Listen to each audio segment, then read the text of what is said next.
جلاله الكريم وعظيم سلطانه حمدا يليق بأسمائه الحسنى وصفاته العلى حمدا كما يحب ربنا ويرضى أشهد أن لا إله إلا الله وأشهد أن محمدا عبده ورسوله وخليله وصفيه لا نبي ولا رسول بعده اللهم علمنا ما ينفعنا وانفعنا بما علمتنا وارزقنا علما رب اشرح لي صدري ويسر لي أمري واحلل عقدة من لساني يفقهوا قولي ثم أما بعد.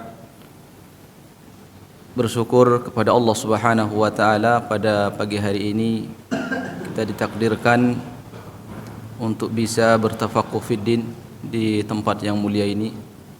Setelah kita melaksanakan salat subuh berjamaah, kita mengkhususkan waktu untuk memahami, mendengar serta mempelajari sunnah Nabi sallallahu alaihi wasallam yang merupakan kewajiban kita semua untuk mengetahuinya, untuk mengamalkan serta mempelajarinya, karena inilah yang akan menjadi hujjah di hadapan Allah Subhanahu wa taala pada satu hari di mana harta dan anak kita tidak lagi bermanfaat kecuali yang berjumpa dengan Allah Subhanahu wa taala dengan hati yang selamat. Yauma la yanfa'u malun wala banuna illa man atallaha biqalbin salim. Jamaah yang dimuliakan oleh Allah Subhanahu wa taala, insyaallah kita akan melanjutkan pembacaan kitab Sahih Bukhari, masih dalam pembahasan tentang wahyu Allah Subhanahu wa taala. Insyaallah ini pertemuan terakhir kitab Badil Wahyi, yang semoga Allah Subhanahu wa taala memudahkan kita untuk bisa menyelesaikan hari ini. Pembahasan kita masih melanjutkan tentang kisah atau hadis Abu Sufyan yang panjang. Pembahasan terakhir kita terhenti pada pertanyaan Heraklius kepada Abu Sufyan ketika beliau bertanya, apakah Muhammad pernah berbuat curang? Maka kamu mengatakan dia tidak pernah berbuat curang. Tapi kami saat ini dalam keadaan posisi gencatan senjata. Saya tidak tahu apakah dia nanti memenuhi janjinya atau tidak. Saat itu dia ditegur oleh Heraklius, karena kata beliau, saya bertanya kepadamu sesuatu yang telah lewat. Jangan menanyakan dan jangan menjawab sesuatu yang akan datang, karena semua yang saya tanyakan sesuatu yang telah lewat yang akan dijadikan sebagai bukti apakah dia benar sebagai seorang nabi atau rasul atau tidak. Kemudian beliau lagi bertanya, apa yang diperintahkan oleh Muhammad kepada kalian? Maka beliau menjawab, dia memerintahkan kami yang pertama adalah untuk bertauhid kepada Allah Subhanahu wa taala dan meninggalkan semua kesyirikan yang kami wariskan dari nenek moyang kami. Tentunya ini adalah perintah yang paling mulia, yang paling agung, yang wajib kita semua untuk menjaganya, karena ini modal yang paling utama seorang muslim berjumpa dengan Rabb-nya pada hari kiamat, diakui oleh Allah Subhanahu wa taala meninggal dalam keadaan beriman. Ada satu hadis yang sangat mengerikan sebenarnya, yaitu hadis yang diriwayatkan oleh Imam Bukhari rahimahullah, di hadis yang panjang tentang syafaat pada hari kiamat, ketika Rasulullah sallallahu alaihi wasallam diizinkan oleh Allah untuk memberi syafaat kepada umatnya, sehingga Nabi 3 kali balik ke neraka untuk mengeluarkan sekelompok orang-orang beriman dan dimasukkan ke dalam surga. Pada keempat kalinya Nabi diperintah lagi oleh Allah Subhanahu wa taala untuk datang ke neraka mengeluarkan yang masih ada di dalam neraka. Nah, di situ Nabi SAW menyebutkan, la yabqa fin nari illa man habasahumul Quran. Ya Allah, tidak ada lagi yang tersisa di dalam neraka kecuali yang ditahan oleh Al-Quran. Artinya apa? Artinya yang ada di dalam neraka itu yang tersisa hanya orang yang dinilai oleh Al-Quran saat menghembuskan nafas terakhir tidak diakui oleh Allah Subhanahu wa taala sebagai hamba yang beriman. Mungkin ada sebagian orang yang diurus jenazahnya sesuai dengan sunnah Nabi, disolatkan, dikafani, dikuburkan di kuburan kaum muslimin, didoakan. Namun Allah Subhanahu wa taala yang menilai apakah orang tersebut diakui oleh Allah Subhanahu wa taala sebagai hamba yang beriman atau tidak. Nah, ini yang kita khawatirkan, jangan sampai kita meninggal dunia dalam keadaan tidak diakui oleh Allah Subhanahu wa taala. Jadi yang menjadi penilaian yang utama itu adalah Al-Qur'an, yaitu Allah Subhanahu wa taala, bukan saudara kita, bukan teman kita, tapi Al-Qur'an. Maka sebaiknya kita untuk senantiasa mengkaji wahyu Allah Subhanahu wa taala, karena wahyu inilah yang akan menilai kita di sisi Allah Subhanahu wa taala, apakah kita layak menjadi seorang hamba atau tidak. Sufyan ibn Uyainah rahimahullah, seorang ahli hadis di Makkah pada generasi tabi'ut tabi'in, beliau pernah mengungkapkan sebuah ungkapan yang sangat mulia. Kata beliau, a'zamu ma an'ama Allahu 'alal ibadi an arrafahum bila ilaha illallah, fa inna la ilaha illallah yaumal qiyamati bimanzilatil ma'i fid dunya. Nikmat yang terbesar yang Allah berikan kepada seorang hamba di dunia ini, yaitu dia diperkenalkan oleh Allah kepada kalimat la ilaha illallah, dimudahkan dia untuk memahami kalimat la ilaha illallah, karena kalimat la ilaha illallah ini hari kiamat itu ibarat seperti posisi air di dunia. Di posisi air di dunia, makanan apapun yang kita makan dan senikmat apapun makanan, pasti di sampingnya ada air yang menemani. Itu pasti.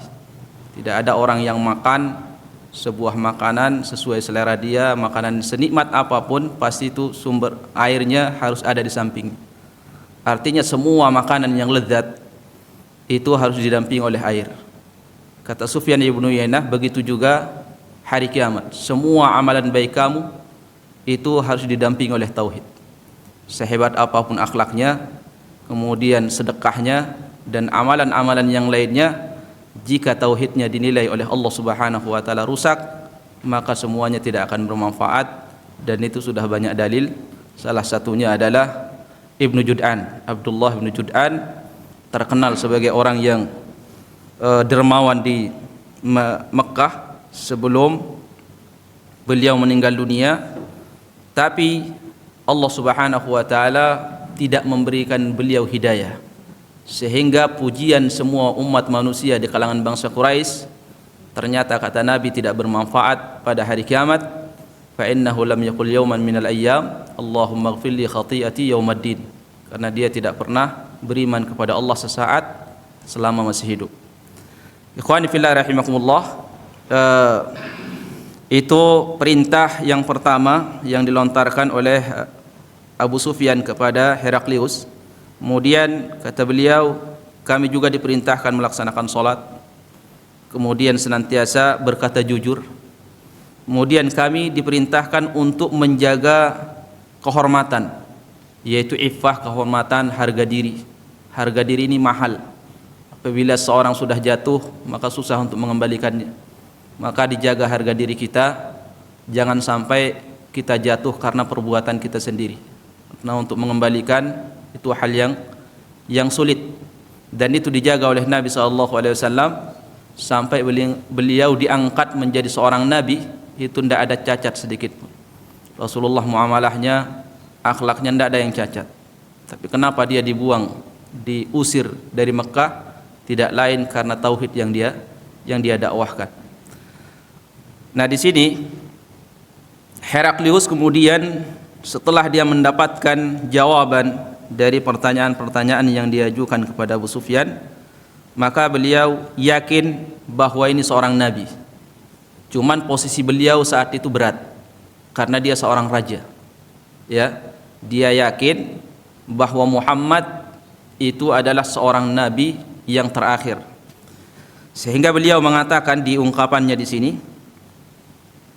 fa in kana ma taqulu haqqan fa sayamliku mawdhi'a qadamayya hataini wa qad kuntu a'lamu annahu kharijun lam akun adhunnu annahu minkum.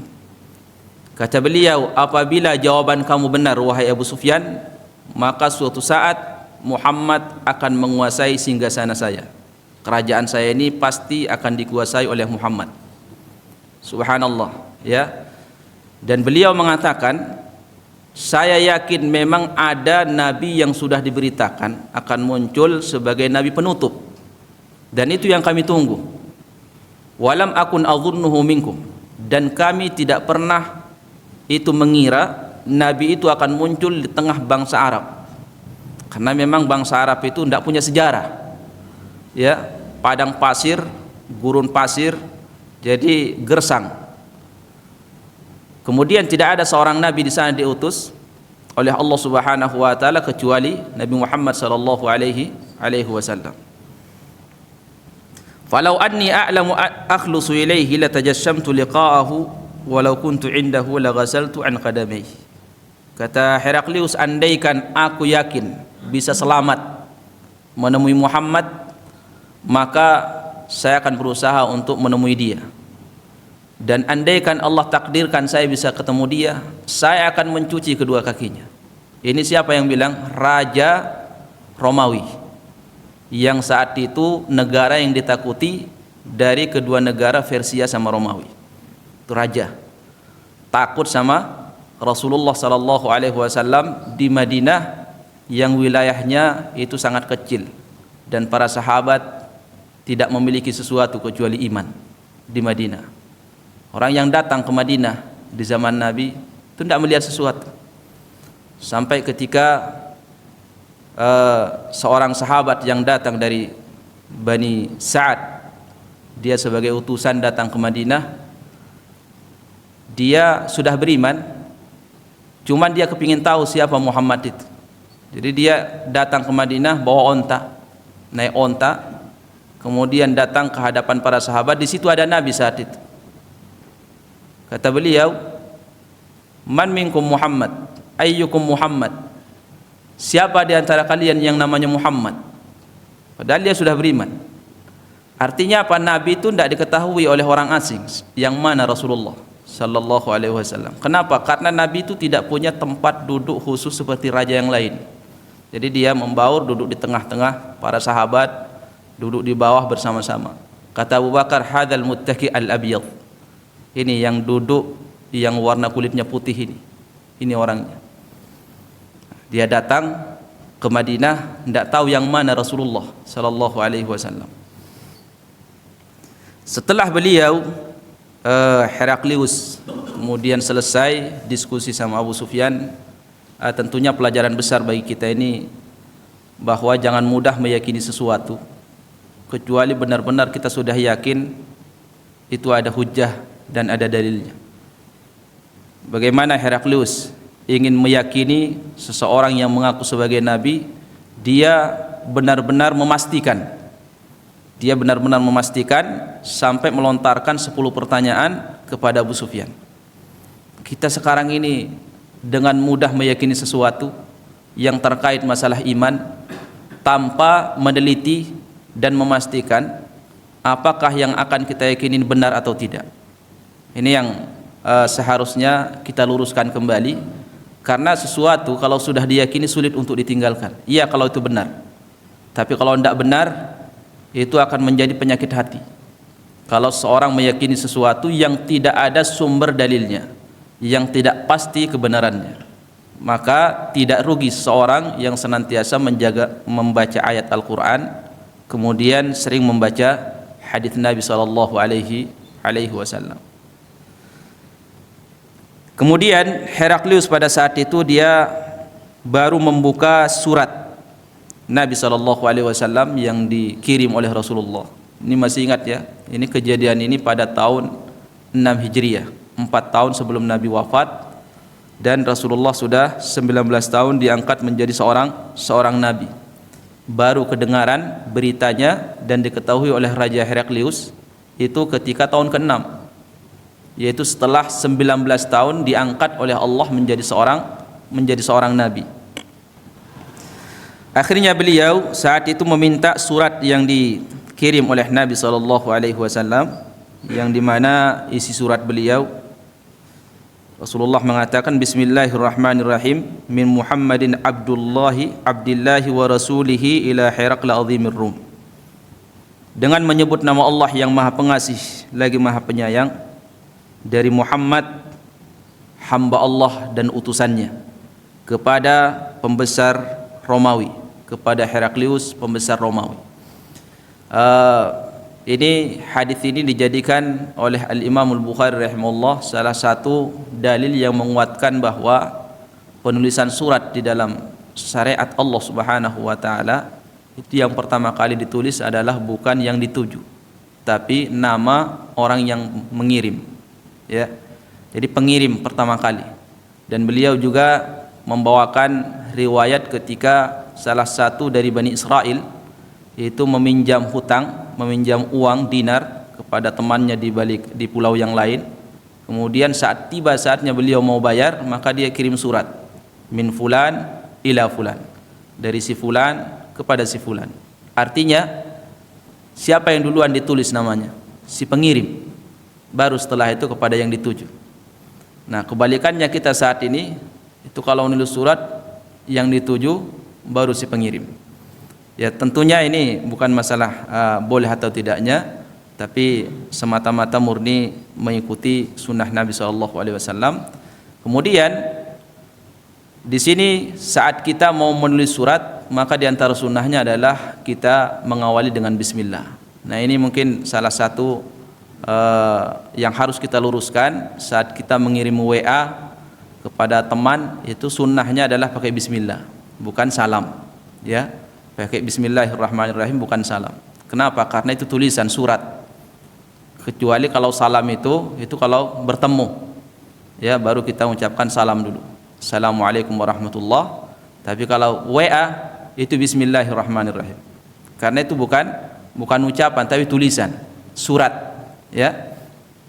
Maka bagi kita yang masih punya kebiasaan mengirim WA itu dengan menggunakan diawali dengan Assalamualaikum, itu mulai kita melatih diri kita untuk mengawali dengan Bismillahirrahmanirrahim, niatnya untuk menghidupkan sunnah Nabi sallallahu alaihi wasallam. Kata beliau, Bismillahirrahmanirrahim, min Muhammadin abdillahi wa rasulihi ila Herakl. Ini surat Nabi kepada Heraklius. Ini siapa yang nulis surat ini? Siapa yang menulis surat ini? Rasulullah apa yang lain? Nabi bisa nulis enggak? Enggak bisa. Ummi, ya. Nabi itu ummi, enggak bisa baca. Ummi itu apa? Enggak bisa baca, enggak bisa nulis. Tapi siapa yang jadi imam di zaman sahabat? Nabi apa sahabat? Rasulullah. Nabi baca enggak? Baca surat. Katanya Nabi enggak bisa baca, ya. Itu maksudnya Nabi enggak bisa baca tulisan. Tapi kalau baca menghafal itu Nabi bisa, ya. Al-Quran ya dihafal semua sama Nabi. Jadi namanya membaca itu ada dua. Satu membaca lewat hafalan, satu membaca tulisan. Dan kita membaca Quran lewat hafalan, lewat tulisan itu sama nilainya di sisi Allah Subhanahu wa taala. Bahkan ulama salaf itu banyak yang berfatwa membaca lewat mushaf itu lebih afdal daripada membaca pakai hafalan. Itu kalau kita dalam kondisi mau mengejar pahala, ya. Mau mengejar pahala, afdalnya membaca lewat mushaf. Karena memang kalau lewat hafalan itu khawan. Hafalan itu pengecut, ya, pengkhianat. Terkadang kita merasa benar, ternyata apa salah. Dan itu banyak yang terjadi. Baik, di sini beliau kemudian mengatakan salamun ala man ittaba'al huda.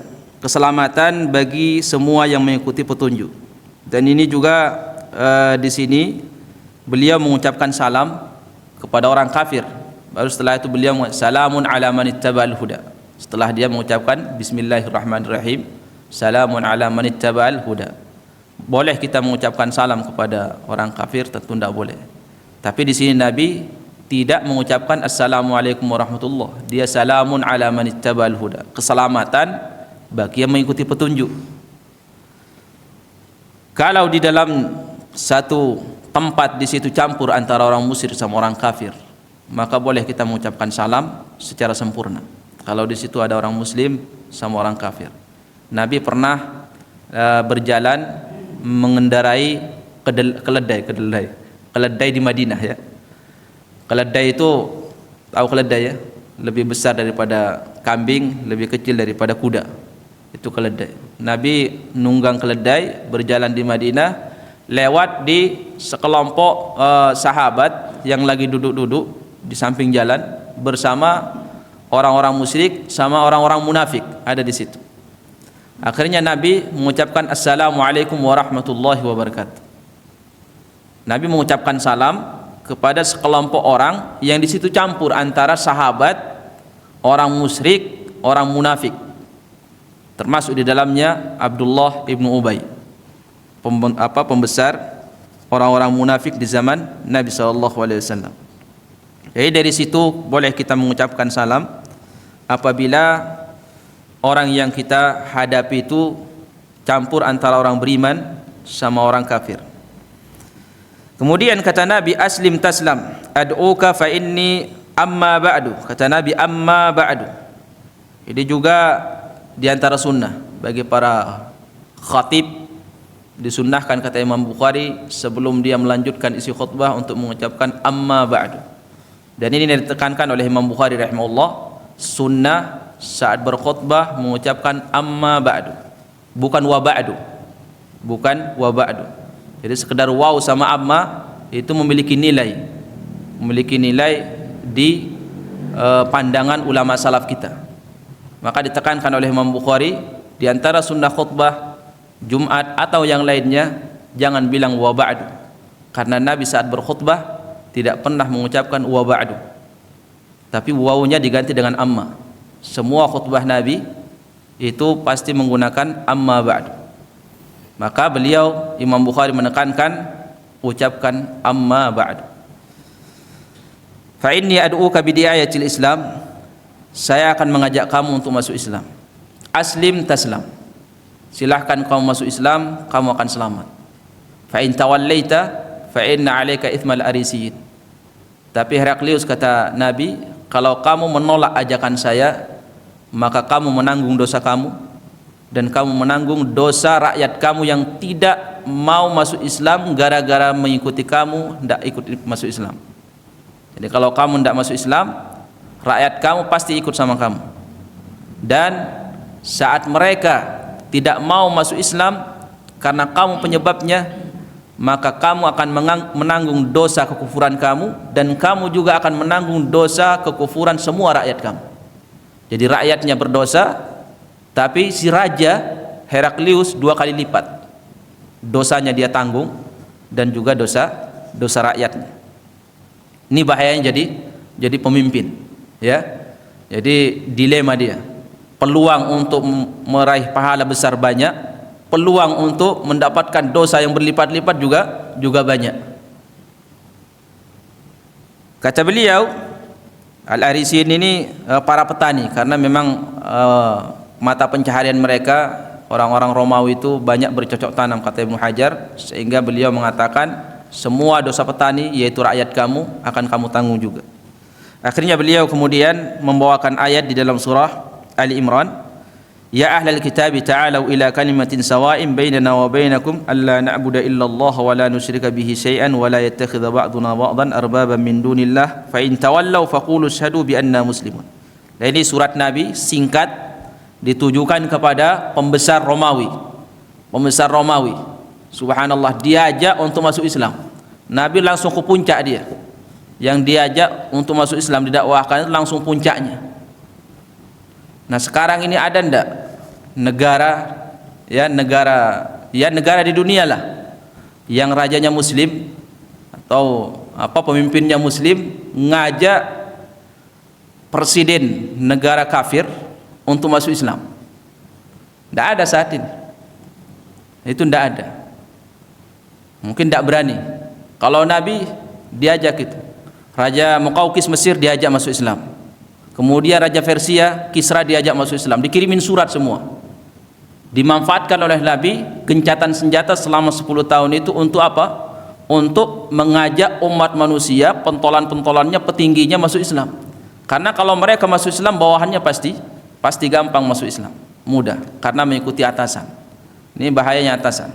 Makanya ulama kita sering menyebutkan seperti ini. Apabila kamu menjadi orang yang terpandang dijadikan rujukan di sebuah tempat, maka usahakan untuk berpegang teguh dengan sunnah Nabi, walau itu perkara yang sunnah. Kenapa? Supaya kamu menjadi penyebab orang lain itu beramal. Jangan berbicara masalah hukum. Jadi orang atasan itu seharusnya itu dia yulzimu nafsahu, ya, memaksa dirinya untuk mengamalkan sekalipun itu amalan sunnah. Jangan justru apa? Meremehkan. Oh, ini kan masalah sunnah, bukan masalah sunnah atau wajibnya, bukan. Kamu ini masalahnya orang yang dicontoh, orang yang dilihat. Karena kata Imam Ahmad, kalau orang yang sering dilihat itu dia sedikit tergelincir atau melakukan sesuatu yang tidak sesuai dengan syariat, sekalipun itu perkara sunnah, itu akan diikuti oleh bawahannya. Makanya banyak ulama salaf kita itu masalah mengambil upah itu mereka berfatwa boleh. Imam Nawawi mengatakan ketika ditanya boleh hendak saat saya ngajar itu ngajar Al-Quran ngambil upah, kata Imam Nawawi boleh. Semua ulama mengatakan boleh, tapi Imam Nawawi sendiri tidak mau ngambil upah. Beliau tidak mau mengambil upah karena dia ingin menjadi contoh bagi yang lainnya. Jadi mereka itu ngambil yang pahit-pahitnya. Baik, di sini kemudian Abu Sufyan apa yang dia katakan? Qala falamma qala ma qala wa faraga min qira'atil kitab. Maka tatkala Heraklius selesai membaca surat Nabi SAW,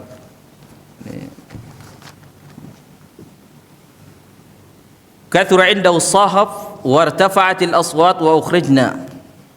Maka menteri-menterinya, menteri Heraklius pada saat itu kurang terima mereka. Jadi tidak mau menerima kalau Heraklius masuk Islam.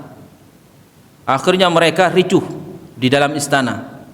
Kami pun, kata Abu Sufyan, dikeluarkan dari istana. Kemudian Abu Sufyan di sini mengatakan kepada teman-temannya, kafilah dagangnya yang dari bangsa Arab. Kata beliau, laqad amira Amr bin Abi Kabsyah innahu yakhafuhu Malik Bani al-Asfar. Ini tentang berita kenabian Muhammad sudah mulai mendunia. Kenapa? Karena raja yang ditakuti di dunia saat ini urutan kedua dari Kisra, yaitu Romawi, sudah khawatir dengan Muhammad, sudah takut.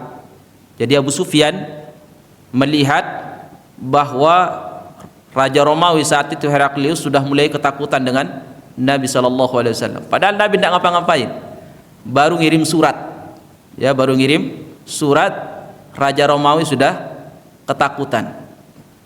Ini para sahabat di Madinah, segelintir orang ditakuti oleh semua negara. Lah kita umat Islam saat ini paling banyak jumlahnya, tidak ditakuti. Ini ada apa ini? Ya, kan kita harus bertanya, ada apa dengan umat Islam saat ini? Banyak jumlah kita, tapi kok orang kafir itu tidak takut sama kita? Berarti kualitas kita ini di bawah, ya, itu di bawah, turun. Para sahabat segelintir orang ditakuti oleh negara adidaya, negara super power yang saat itu ditakuti, takut dengan Nabi SAW yang ada di Madinah, yang tidak punya benteng, pasukannya hanya sahabat yang jumlah mereka tidak besar. Subhanallah. Nah, di sini Abu Sufyan karena posisi dia masih orang kafir, apa yang dia katakan tentang Nabi? Ibnu Abi Kabsyah, anak bapak kambing. Ini anak bapak kambing ini berita kenabiannya sudah mulai besar. Ibnu Hajar dalam Fathul Bari ini mencari, ini Abu Sufyan menisbatkan Muhammad Rasulullah ini kepada bapaknya kambing itu, anak bapak kambing. Ini siapa ini yang dikasih kunyah bapak kambing ini? Apakah salah satu kakek Nabi dari jalur ibunya atau dari jalur bapaknya? Kalau dari jalur bapaknya tidak ditemukan. Ada satu kakek Nabi yang kunyahnya atau lakapnya bapak kambing. Dari jalur ibunya juga sama, tidak ditemukan. Sehingga disimpulkan bahwa Abu Sufyan saat itu akan menjatuhkan Nabi SAW di hadapan teman-temannya kafilah dagang. Dia menyebutkan Muhammad ini anak bapaknya kambing.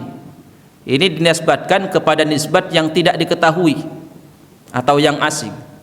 Kebiasaan orang Arab di dalam menjatuhkan dan menghina orang lain itu dinisbatkan kepada nisbat yang tidak jelas. Jadi kalau mereka ingin menjatuhkan seseorang atau ingin meremehkan seorang, merendahkan, itu dinisbatkan kepada nisbat yang tidak dikenal. Itu peremehan sebenarnya.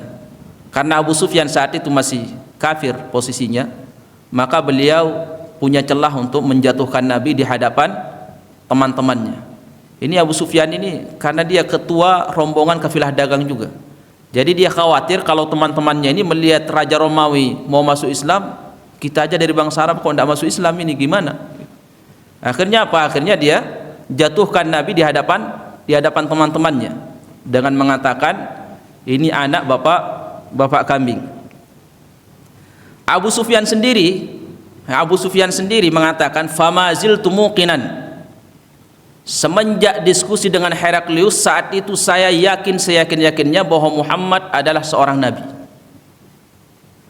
Tapi apa cukup keyakinan? Meyakini Nabi sebagai nabi yang terakhir, tapi tidak mau mengucapkan syahadat, tidak cukup. Beliau mengatakan hatta adkhalallahu alayya al-Islam. Semenjak saya diskusi sama Heraklius, semenjak itu saya seyakin-yakinnya bahwa Muhammad benar-benar nabi yang terakhir. Tapi sekali lagi hidayah itu milik mutlak Allah Subhanahu wa taala. Terkadang kita yakin dengan suatu kebenaran tapi kita tidak diberikan kemampuan untuk mengamalkan. Berapa banyak ilmu yang kita dapatkan saat ini tapi sampai detik ini kita tidak bisa mengamalkan. Kenapa? Hidayah dari Allah Subhanahu wa taala. Abu Sufyan pun seperti itu. Dia yakin Nabi menjadi nabi yang terakhir.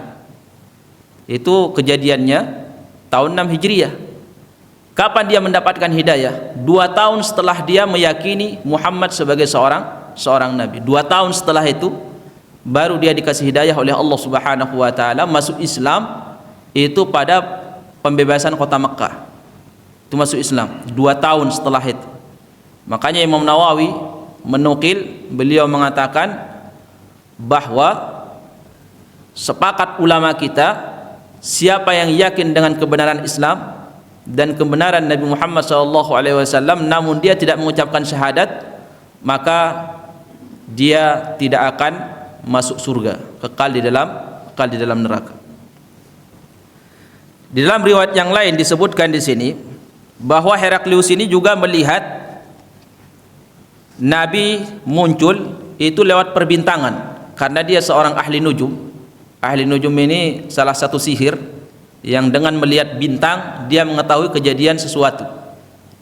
Heraklius karena dia seorang ahli nujum, dia malam harinya melihat bintang. Di situ dia melihat bahwa raja yang umatnya di khitan sudah muncul. Makanya beliau bertanya kepada menteri-menterinya, ada ndak umat yang di khitan? Siapa umat yang di khitan? Karena orang Nasrani tidak khitan.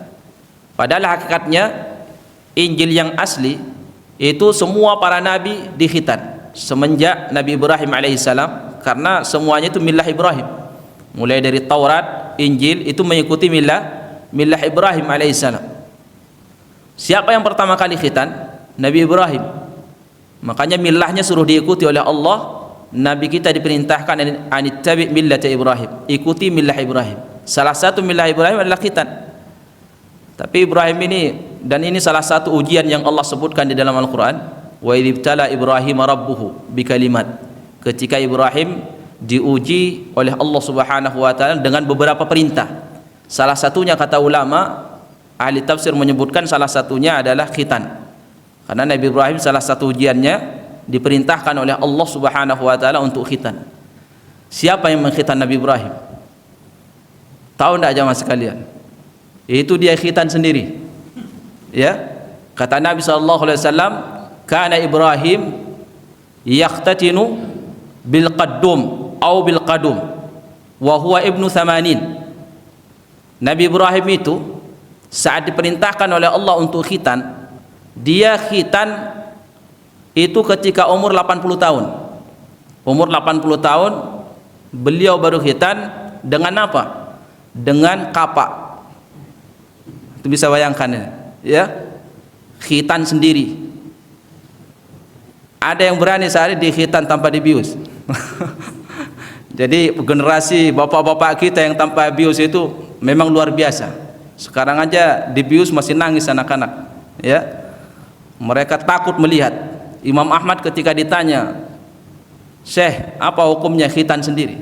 Wah, itu luar biasa itu kata Imam Ahmad, orang yang khitan sendiri. Luar biasa. Artinya apa? Artinya jarang yang sanggup untuk khitan sendiri. Nabi Ibrahim sendiri pakai kapak. Ada yang hadir di sini saat di khitan tidak dibius, masih merasakan tidak zaman itu? Masya Allah, orang-orang tua kita kan tidak dibius ya, cuman pakai apa? Bambu dijepit langsung dipotong. Ya Allah, ini perjuangan laki-laki. Makanya laki-laki itu diangkat jadi pemimpin karena memang berjuang dari kecil. Ada perjuangan yang dia perjuangkan, yaitu khitan. Nah, kalau perempuan kan ya tidak sakit kalau perempuan dikhitan. Bahkan perempuan sekarang banyak yang tidak dikhitan. Karena memang ulama berselisih, wajib tidak perempuan dikhitan. Sekarang banyak di negara-negara Timur Tengah yang sifatnya cuacanya itu dingin, itu banyak yang tidak dikhitan perempuannya. Daerah-daerah Rusia, kemudian daerah-daerah Syam sana itu banyak yang tidak dikhitan. Kalau laki-laki hampir ulama sepakat semua wajib, tapi kalau perempuan masih diperselisihkan oleh para ulama rahimahullah taala. Kalau laki-laki semuanya mengatakan wajib. Kalau perempuan paling tinggi ya itu sunnah dia. Itu sunnah. Kalau Nabi siapa yang mengkhitan? Nah, kalau Nabi ini tidak ditemukan riwayat yang sahih. Ada yang mengatakan paman kakeknya yang mengkhitan dia. Ada yang mengatakan dia dikhitan oleh malaikat Jibril. Ada yang mengatakan dia khitan dalam keadaan khitan sudah lahir dalam keadaan dikhitan. Nah, ini kalau ada yang lahir sudah posisi dikhitan kemaluannya, tidak perlu dikhitan karena sudah dikhitan. Bagi orang yang sudah dewasa kemudian dia takut untuk dikhitan, ulama mengatakan tidak ada masalah kalau memang dia takut untuk dikhitan dan itu akan menyebabkan mafsadat kepada dia, dibiarkan. Ini darurat namanya. Darurat. Baik, di sini ini habis waktunya. Masih ada ya? Udah, kita selesaikan aja biar nanti kita masuk ke Kitabut Tauhid, Kitabul Iman. Heraklius saat itu dia dalam satu riwayat menyebutkan ketika ingin menawarkan Islam, karena memang dia sudah kepingin masuk Islam dia, Heraklius. Cuman posisi ini bahaya. Ya, posisi saat kita dibenturkan dengan kebenaran, posisi kita tidak mengizinkan. Padahal hati nurani kita ini sudah menerima kebenaran itu. Cuman posisi. Makanya posisi ini menentukan seseorang dapat hidayah. Jadi besar juga pengaruh posisi seorang mendapatkan hidayah. Heraklius ketika dia yakin ini Muhammad benar-benar seorang nabi, dalam satu riwayat disebutkan dia kumpulkan semua menterinya dalam istana, dia tutup pintu-pintunya karena khawatir mereka nanti melakukan sesuatu. Kemudian dia naik ke atas loteng, dia sampaikan kepada menteri-menterinya, "Ya masyarakat Rom, wahai sekalian pembesar-pembesar Romawi, maukah kalian akan mendapatkan petunjuk dan kemenangan dan kerajaan kalian tetap kalian pegang, syaratnya kalian beriman kepada Nabi ini?" Apa kira-kira yang respon daripada menteri-menterinya? Semuanya mereka itu pada teriak, tidak mau menerima. Heraklius melihat ini kalau saya turun bisa dibunuh dari loteng itu. Memang sengaja dia naik ke atas. Kalau mereka masuk Islam terima tawaran saya, alhamdulillah. Tapi kalau tidak, saya duduk sama mereka bisa dibunuh saya sama mereka. Akhirnya dia cari cara seperti itu. Setelah itu dia ganti omongannya. Dia mengatakan, "Saya menawarkan itu tadi sebenarnya menguji kalian. Apakah kalian benar-benar kuat istiqomah memegang agama Nasrani atau tidak? Ternyata kalian orang istiqomah. Jadi saya saat ini yakin kalian orang yang hebat." Akhirnya menteri-menterinya tidak jadi teriak. mereka sujud syukur, oh ternyata kita sekedar diuji. Nah, di akhir hadisnya, kana dzalika akhiru amri Herakl. Itulah akhir kehidupan Heraklius. Terjadilah perselisihan di kalangan ulama, apakah Heraklius masuk Islam dengan menyembunyikan keislamannya? Imam Bukhari memberikan isyarat tidak. Dia tidak masuk Islam. Sekalipun dia yakin Muhammad nabi yang terakhir, tapi dia tidak masuk Islam.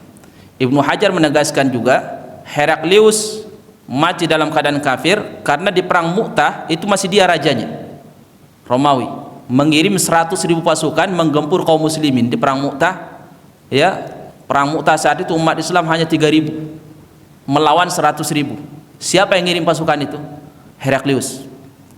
Dan ulama sepakat, kata Ibnu Hajar, kalau seorang raja dia merasa dirinya masuk Islam, sudah masuk Islam, itu tidak mungkin dia menyerang kaum muslimin dengan mengerahkan pasukan yang besar, karena ini perbuatan murtad. Kata Ibnu Hajar Al-Asqalani, ini Heraklius bukti kuat bahwa dia mati dalam keadaan kafir, bukan muslim menyembunyikan keislamannya. Buktinya adalah dia mengerahkan pasukannya 100.000 pasukan melawan kaum muslimin di perang Mu'tah tahun ke-8 Hijriah. Jazakumullah khairan. Insyaallah kitab Badil Wahyi berakhir dan Imam Bukhari nanti akan masuk dalam Kitabul Iman setelah membahas tentang wahyu. Baik, mungkin sebelum saya tutup barangkali ada pertanyaan. 1-2 pertanyaan, silahkan. Saya buka tanya jawab. Itu ada yang. Ya. Waalaikumsalam. Oke, saya pertama akan mungkin perubahan itu kemarin ya. Beberapa waktu yang lalu kan ada di antara jamaah akan bertanya, apakah filsafat itu ada di dalam Islam atau tidak? Nah, sebenarnya ilmu Allah itu, ini mungkin saya yang pernah saya baca, ilmu Allah itu tidak ada batas, itu dalam Al-Quran. Jadi ilmu Allah itu mencakup langit beserta isinya. Dan satu lagi bahwa kalau kita mau mencari ilmu Allah itu, seluruh tanaman atau pohon di bumi dipakai penanya dan air laut jadi tintanya, dapat 7 kali lagi setelah kering, itu ilmu Allah tidak selesai dicatat. Jadi dalam hal ini, ya, kalau menurut saya ya, kita kesampingkan bahwa ilmu itu tidak ada Islam dan non-Islam. Jadi semua ilmu Allah. Terserah kita mengartikannya. Nah, berarti filsafat itu sebenarnya kan hanya pengetahuan yang mendalam dalam sesuatu, ya kan, yang didekati secara logis, gitu kan, secara logis atau bisa masuk akal. Itu menjadikan satu konsep sehingga filsafat menjadi dasar dari ilmu-ilmu yang ada di dunia ini. Oke, itu pandangan saya. Kemudian satu ya, kemarin saya mendengar bahwa pada bulan haram itu apa namanya ya, itu kita dianjurkan tidak memakan daging hewan darat. Apa ada benar daripada hadisnya itu? Kalau nggak itu ya mungkin kita bantu sama-sama kita cari. Baik.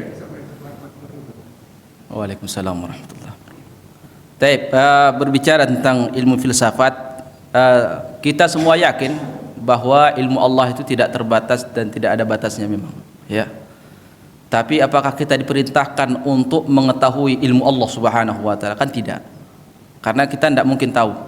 Ya, otak kita ini tidak mampu. Kita punya keterbatasan. Jadi, kenapa kita dilarang belajar ilmu yang tidak bermanfaat? Karena satu, waktu kita ini di dunia singkat. Kemudian kita hanya diperintahkan untuk mempelajari ilmu yang membuat kita selamat di dalam kubur. Makanya di hadis Asma, Nabi SAW ketika mengatakan, menceritakan tentang orang yang meninggal dunia, semua kita akan mengalami proses itu. Orang yang meninggal dunia, kata Nabi SAW, itu hanya ada 2, dia beriman atau tidak beriman. Kalau dia termasuk orang munafik atau orang yang ragu dengan agamanya, maka ketika ditanya, itu pertanyaannya apa? Pertanyaannya cuma satu. Setelah, ya, di kalangan manusia ini yang ditanya cuma 1 orang. Madza taqulu fi hadzal rajul? Apa yang kau tahu tentang Muhammad? Tentang Muhammad. Jadi Muhammad akan menjadi bahan pertanyaan di dalam kubur. Apa yang kamu tahu tentang Muhammad? Kalau dia orang yang menyibukkan dirinya, orang yang tidak menyibukkan dirinya untuk mempelajari apa yang dibawa oleh Nabi SAW, maka dia akan menjawab, la adri, saya tidak tahu. Dia teriak, dibikin dia oleh Allah, lisannya tidak bisa menjawab. Cuman yang kedua kata Nabi, kalau dia orang beriman dan orang yang yakin dengan agamanya, dia mengatakan seperti jawabannya, huwa Muhammadun. Ketika ditanya oleh malaikat, madza taqulu fi hadzal rajul? Apa yang kau ketahui tentang laki-laki ini, yaitu tentang Nabi? Maka dia menjawab, huwa Muhammadun Rasulullah. Ini Muhammad utusan Allah. Ja'ana bil bayyinat, ja'ana bil bayyinat. Dia datang membawa keterangan. Siapa yang membawa keterangan? Nabi sallallahu alaihi wasallam. Fa amanna bihi. Kemudian keterangan yang dia bawa kami imani. Wattaba'na, dan kami ikuti. Kata malaikat, nam salihan. Silahkan kamu tidur nyenyak sampai hari kiamat.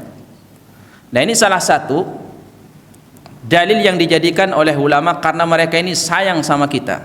Yang paling sayang sama umat Muhammad ini bukan siapa-siapa, tapi para ulama. Makanya mereka sibuk siang malam mencari hadis-hadis apa maksudnya, apa pemahamannya, supaya apa? Supaya kita ini tidak menyesal nanti di dalam kubur.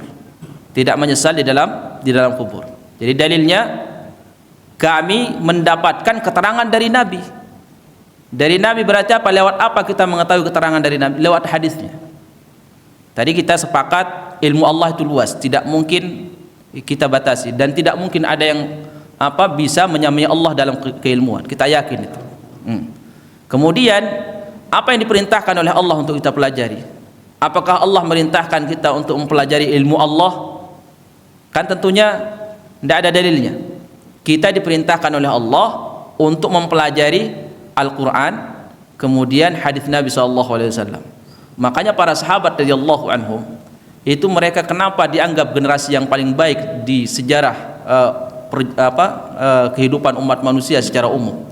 Karena para sahabat itu, mereka tidak mau memuaskan akalnya selama ada dalil. Itu para sahabat. Tapi ilmu filsafat itu lebih condong kepada bagaimana akal kita ini puas. Makanya mereka terus mencari, karena memang nikmat. Belajar filsafat itu dia bermata rantai yang tidak berujung. Nanti mencari, akhirnya akal kita ini mendapatkan kepuasan.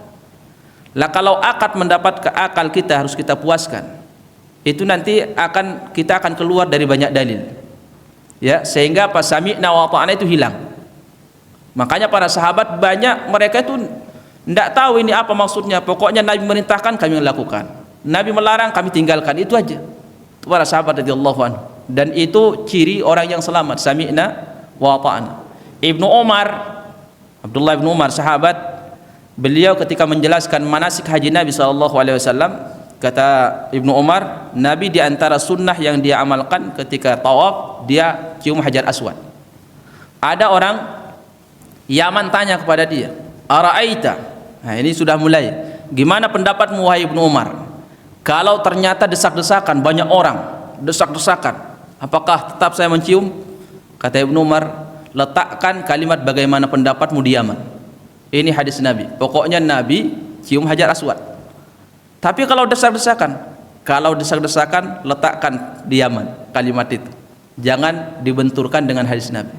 Artinya apa? Artinya sahabat itu memang, kita ini kalau belajar ke sahabat, itu mungkin banyak permasalahan yang membuat akal kita itu tidak puas. Tapi begitulah para sahabat radhiyallahu anhu. Apa kata Nabi? Langsung diamalkan. Nah, itu yang sering diungkapkan kenapa kita banyak yang mengharamkan ilmu filsafat, karena khawatir dia menyibukkan dirinya mempelajari sesuatu yang hakikatnya tidak bermanfaat bagi dia di dalam kubur. Dan nanti kita akan mengetahui ilmu yang bermanfaat itu adalah sunnah Nabi. Kesadaran kita bukan di dunia kebanyakan, tapi di dalam kubur. Di dalam kubur baru sadar ternyata mana ilmu yang bermanfaat dan mana yang tidak. Itu kebanyakan bukan di dunia, tapi setelah di dalam kubur, ketika tidak ada lagi kesempatan untuk memperbaiki diri. Makanya sebelum kita meninggal dunia, itu cepat-cepat kita itu mendekatkan diri dengan sunnah Nabi SAW, hadis Nabi SAW. Imam Al-Ghazali, kita tahu sejarahnya bagaimana tahapan dia lewati. Itu juga dia pernah masuk ke rumah neneknya, Pak.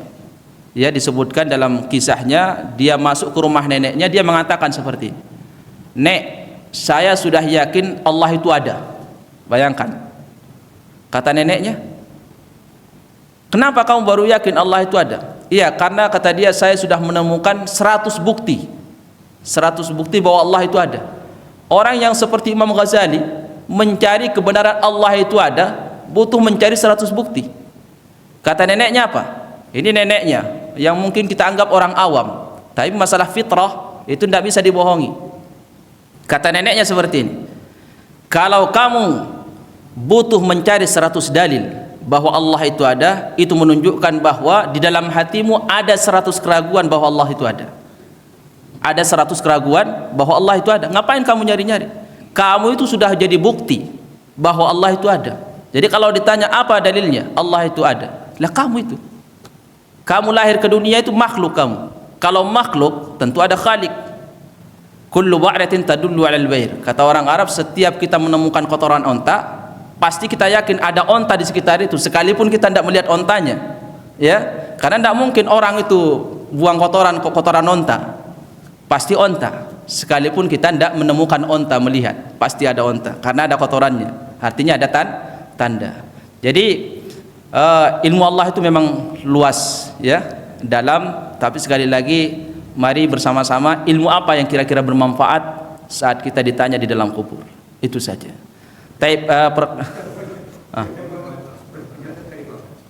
Ternyata kan filsuf kita Muslim, Cina juga, itu sebagian besar dihukum mati karena pemikiran itu tadi. Padahal semua aljabar, matematika, ilmu kamera segala macam itu, ilmu kesehatan, medis, kimia, itu kan dari filsuf kita. Ya. Mereka di ujungnya kematian atau penjara. Ya, betul. Iya. Ya, karena memang kalau masalah dunia, orang kafir pun kita ambil ilmunya kalau masalah dunia. Tapi masalah agama, ya tetap kita mengambil dari Nabi SAW. Terkait tadi pertanyaan yang kedua, saya tidak tahu apa ininya, apa namanya, saya tidak tahu dalilnya itu. Setahu saya tidak ada. Ya, tapi saya juga cari, nggak ketemu. Ya, tidak ketemu itu. Kalau tidak ketemu, Arba'atul Hurum. Iya. Arba'atul Hurum itu kita dianjurkan tidak memakan daging hewan darat atau daging laut boleh. Oh, itu ini apa namanya itu syariat orang ini, orang Yahudi itu sebenarnya, bukan orang Islam. Oh Iya. iya. Jadi dibahas ya pemikir-pemikir Islam juga dia berpikir. Iya, itu makanya mungkin syariat orang Yahudi diselipkan ke pemikiran Islam itu. Iya. Iya, jazakumullah khairan. Iya. Itu kan tadi kemarin itu ada yang bertanya, ya kan? Iya. Kurban sebenarnya intinya, ya kan? Masalah kurban kok kita pakai banyak masif kurban. Sedangkan Arba'atul Hurum itu pada bulan haram itu, bulan suci itu kita dianjurkan jangan Makan itu. makan daging darat, ya kan? Hewan darat. Nah, berarti berpemahaman bahwa kurban itu asal usulnya itu kan dari zaman jahiliyah sudah ada. Di zaman jahiliyah kurban itu diperuntukkan buat persembahan yang disembelih di sekitaran Ka'bah. Nah, oleh Rasul pada zaman itu kalau tidak diadopsi, kan masyarakat Mekah akan lebih banyak yang nanti akan tidak setuju kan itu. Jadi itu diadopsi menjadi bentuk syariat, dagingnya dibagikan, dan yang sampai ke Allah itu bukan daging, bukan darahnya, tetapi iman kita, takwa kita, ketakwaan kita yang sampai. Nah itu akhirnya berubah di setiap ibadah haji. Nah itu bukan pembahasannya begitu. Iya. Ya itu sudah cukup jadi bukti syariat itu. Jadi tidak perlu kita nyari karena Nabi sudah makan hewan kurban di hurum itu. Iya. Jadi kalau Nabi sudah melakukan, yang lain pun ngomong apa tetap sudah tertolak seperti itu. Makasih sama-sama. Ada yang? Assalamualaikum warahmatullahi wabarakatuh. Waalaikumsalam. Terkait yang dari awal Pak, masalah jangan bicara atau membahas masalah yang ke depan. Tapi saya mau bicara yang ke depan, yaitu kematian. Iya. Ya, jadi dalam hal ini Pak Ustaz, itu ada nanti kita akan dikumpulkan di padang mahsyar. Tapi di sini tanya saya, bukankah Nabi itu sudah dijamin dengan surga? Tapi kenapa harus ke padang mahsyar lagi? Dan yang itu selanjutnya, itu ada 7 atau 70 atau 7 juta orang istimewa yang akan dipanggil Allah. Terus yang kedua, mengenai terkait dengan la ilaha illallah, karena kematian itu umat itu kan ada 2, husnul khotimah dan la ilaha illallah yang akan di dalam surga. Nah itu yang jadi panduan saya untuk cara mengajar zikir. Nah itu la ilaha illallah itu baru dapat lagi ilmu dari Pak Ustaz tadi, itu adalah ilmu nanti di hari kemudian. Nah terus itu la ilaha illallah itu didampingi dengan la ilaha illallah Muhammad Rasulullah atau la ilaha illallah. Baik, terima kasih. Pertanyaan pertama tadi apa? Lupa. Pertanyaan pertama masalah kematian, dikumpulkan pada masa. Iya. Dan Nabi itu sudah dijamin dengan surga, tapi kenapa para Nabi itu dipanggil kembali dengan Allah untuk masalah penentuan Baik. Kenapa di dalam Al-Quran disebutkan para Nabi didatangkan wajibna bihaulai syahidan. Jadi diantara fungsi manfaat dan faedah kenapa para Nabi didatangkan, karena dia akan menjadi saksi untuk umatnya pada hari kiamat, bukan karena dia ditunda untuk masuk surga, bukan. Jadi mereka itu akan menjadi saksi pada hari kiamat, apakah umatnya ini termasuk orang yang taat atau tidak. Begitu pula Nabi SAW itu akan menjadi saksi di padang mahsyar. Jadi Rasulullah sekalipun kita tidak ketemu dengan Nabi, itu nanti akan didatangkan semua para Nabi di padang mahsyar untuk menjadi saksi buat umatnya. Itu diantara faedahnya. Atau ada perinciannya Allahu alam, karena itu perkara yang gaib. Allah dalam perkara yang gaib hanya minta bagi kita ringan aja. Kalau ada dalilnya diimani, tidak ada dalilnya tidak perlu dicari. Ya. Kemudian terkait dengan perkara yang kedua, tadi apa pertanyaan Pak? Iya, kalimat la ilaha illallah. Apakah cukup la ilaha illallah atau butuh Muhammad Rasulullah? Kata ulama cukup la ilaha illallah.